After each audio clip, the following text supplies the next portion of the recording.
Hey everybody, it's Christopher Dixieland Farm, and today I'm talking about manure.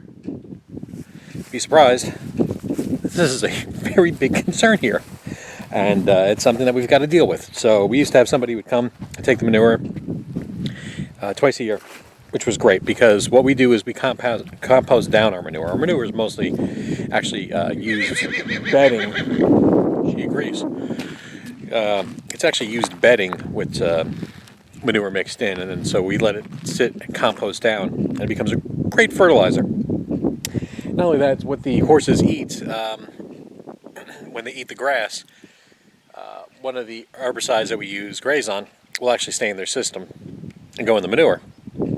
So if you spread that manure, you actually get like a double dip, and then of course it's sitting out there in the grass, and then it'll double dip again, and then double dip again. So over years, if you keep spreading it, you'll probably have to spray less and less because your pasture is just rife with grazon. Grazon is perfectly safe for the horses to eat. Like, they can be sprayed with it. It's perfectly safe for the horses, which is important. But yeah, so how do you get rid of it? Well, if you don't have a dude come pick it up, and I mean that's a hefty job.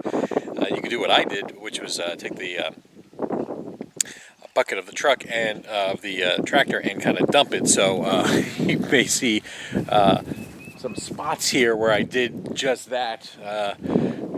Added a little fertilizer on the ground here, but in that back paddock, all of the topsoil kind of washed away over the years.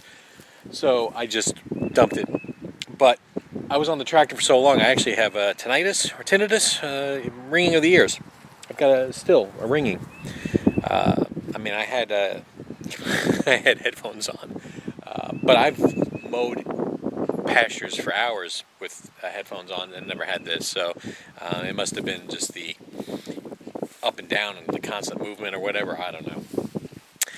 I do have a manure spreader, but it no longer works. That manure spreader is from the 40s, so the guy that I contracted to usually help out stuff, welding and things, he knew somebody who had manure spreaders, and yeah, we struck a deal and bought manure spreaders. So we've got this manure spreader here. There's the old one that no longer works.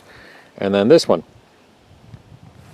So between the two that I bought, we can get one working, and we actually got this one working. It was fine. It had been sitting for a long time in a barn, but we greased it up real good, and yeah, it works great. So manure spreader, what you do is you put the manure in here, and then the chains will slowly push the pile to the back beaters here. The back beaters will churn it up and spit it out.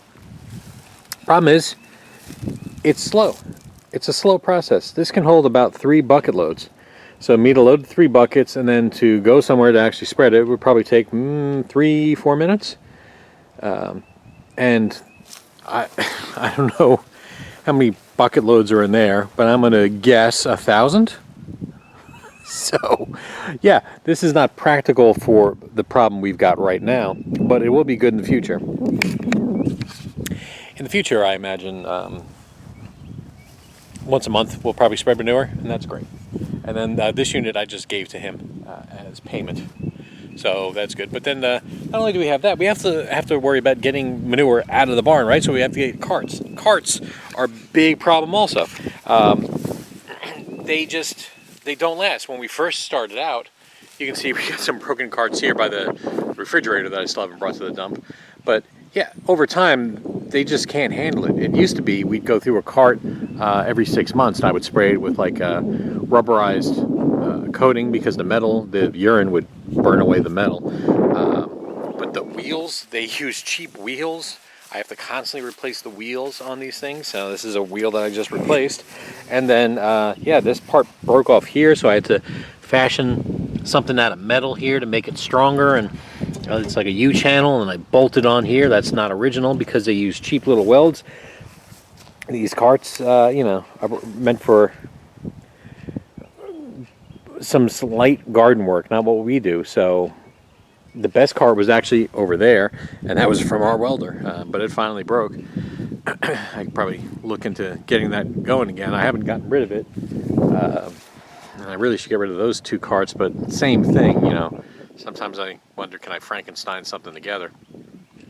These plastic carts are usually the best, but they just cheap out here on the actual attachment points, and certainly on the wheels. The wheels are the cheapest things they can put on there.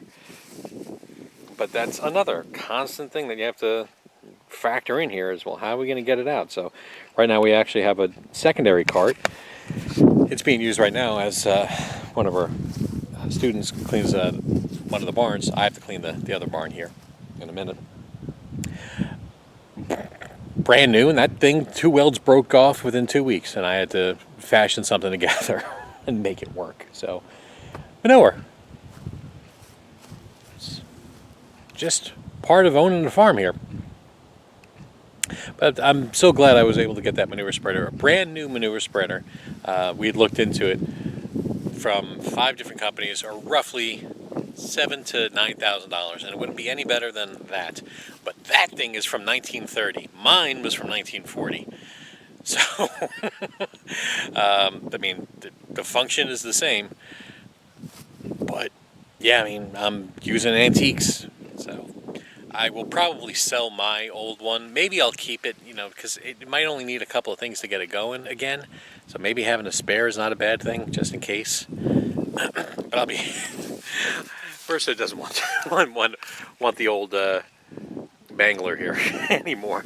But I like this one. But this one, it's got some metal issues here. So it needs reinforcement, and of course that's going to work fine for the welder. But I think this design is just a little bit better. But yeah.